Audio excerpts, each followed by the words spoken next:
What are the most common foods people eat to cause chronic inflammation and disease?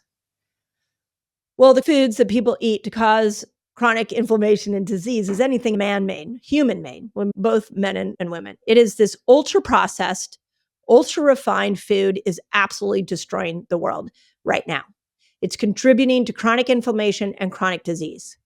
And you mix that with the packaging. There's a lot of discussion right now about microplastics being in everything and how harmful that is to our system. Just because food is allowed in your supermarket does not mean it's healthy. This is the sad reality. So, if you want to avoid the chronic diseases and the chronic inflammations, we have to get back to the simplicity of food. And the simplicity of food, again, is everything that I've been talking about here, which is eat the food that nature provided, not the food that you found in a lab or was created in a lab. So there's gonna be like a cracker. A cracker had to be created in a lab or in a warehouse, is what I was gonna say, but that sounds so dirty. But in some kind of man-made environment. So what if I pick an apple off a tree, like nature made that. Whereas if I grab a bag of crackers, there was a human that had to put all those ingredients together. So let's lean into nature's food and get away from the human-made food. And with that, I'm going to really encourage you to learn how to read a label. This is why I did a whole section on it in Eat Like a Girl. But if you want inflammation to come down, you got to get away from the ultra-processed foods. You got to get away from the toxins that are in our food. It's gotten complicated, I know, but that's how important it is when we're looking at food through this lens. Just because they put it all in the supermarket and we call it all food doesn't mean it's all food, all medicine for your body. Nature made medicine for your body. Humans destroyed it. Okay. Question number 5. With the rise in awareness of healthy eating, a lot of big food companies are trying to promote healthy food to eat instead. What are some of the fake healthy foods people should be aware of that still cause inflammation and damage to their health? Yeah. So the first thing you got to understand is that there is a profit in keeping you addicted to food, and there is a profit in keeping you sick. I'm really sad to be, if that's the first time you're hearing this, I'm really sad to be the one delivering you that message. This is why I really feel strong that so many people are in health crises right now that are not their fault. But their health is still their responsibility. So the first part of this question being that so many people are waking up to the importance of healthy food warms my heart. It's like, yes, yeah, that's what we need to do. That's it. We need to just stop overcomplicating this and just get back to healthy food. But because profits are at stake, the food industry has gotten very crafty with the labeling. I have mentioned this many times, but worth mentioning again. And I brought her on my podcast, Vani Hari. We will leave links to all these episodes in the show notes for those of you that are watching this or listening to this on my Resetter podcast. This will also go on my YouTube channel, so you can watch it there if you want. But Vani is the food babe. And I love this woman. She has been going after the food industry for a very long time. She actually was one of the people that got the toxic oils out of In-N-Out Burger and got them to put the correct oils in their fries, which is huge.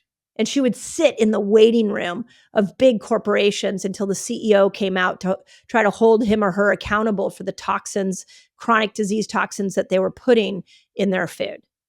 And one of the things that she taught us in this interview that I did with her on the Resetter podcast was that the term natural flavors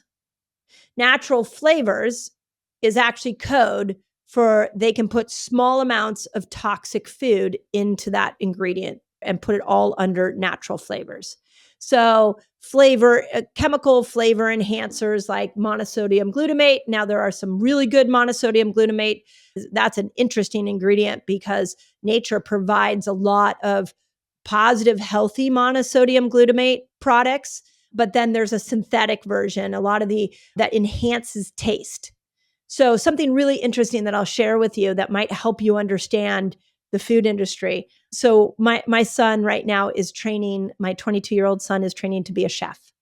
And we have been geeking out on the taste profile of the tongue together. He was sharing with me from a chef's perspective that umami is a taste that allows more parts of your tongue to be stimulated. Now, when I heard that, I was like, well, I wonder if more parts of your tongue are stimulated, does that mean then that you get a bigger dopamine response? Or does that mean that you stimulate parts of more more neurotransmitters get stimulated in that, and maybe more brain centers get stimulated when the brain actually gets more stimulation from our foods? And so he had me thinking. So I started to go and look at some of these chemicals that they put in our food, like monosodium glutamate, like the synthetic version. And what I found out is absolutely the food industry knows this. And so like artificial colors, artificial flavors, monosodium glutamate. So I'm trying to think what some of the other neurochemicals, like even like things like NutraSweet, they have ways of stimulating the tongue so that we have a deeper like, ooh, that tasted really good. I want more of that. This is why we got to come back to nature's foods, because the food industry is absolutely controlling our taste buds because they understand this umami flavoring in our tongue. And they understand that when they can get like sweet and sour, those tastes are on the outside of your tongue and on your tip of your tongue. And so the brain response sometimes can be a lot different. So, but the chemicals they're putting in food actually is driving us to eat more of this toxic food. So natural flavorings is one of them, artificial colors and red dyes. You'll see red dye number 5 or 10 or all that. You'll see whenever you see on the front of a package, if you see natural on the front, that means nothing. There's no regulation around the word natural.